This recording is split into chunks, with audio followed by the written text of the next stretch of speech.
And up first, the return of 3-point Grange, Michael Grange, and July 30th, Michael, they moved it up a day, at least not moving back. But of course, there are roadblocks in the way, and that includes your first topic with the likes of Dwight Howard and, more importantly, Kyrie Irving speaking out and leading a group that says we need to reassess before we move forward.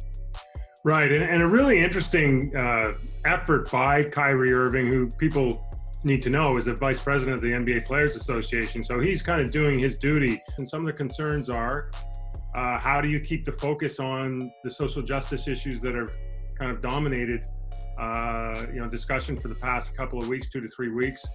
Make sure that doesn't get lost as the NBA comes back to play. You also got to consider, there's some concerns about what the life in the bubble will be like, and who is being served by returning to play, and also on the health concerns. Really, is it worth it? And I think it's interesting that Kyrie Irving is taking the lead here. They all have valid concerns, and this is the time to raise them. We just marked the anniversary of the Raptors championship, which tells us we would normally be into the off season now. And the strange setup, there are some teams that are into the off season, but everything is open for debate and in terms of moving forward, including the Detroit Pistons trying to fill their general manager's position. What's the latest? Well, from all reports, Troy Weaver from the Oklahoma City Thunder is kind of a leading candidate, and you can understand why. I mean, when you look at the NBA, there's a couple of organizations that really stand out.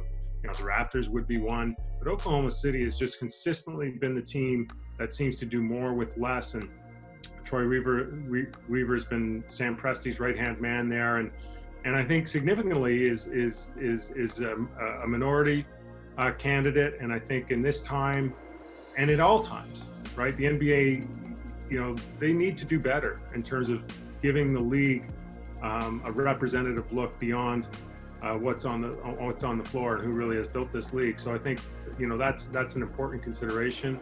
So that looks like it's moving ahead. And also think of Weaver's position in that trade forced on them with Paul George and what they got back. They may have gotten even on that trade with the Clippers, which is incredible.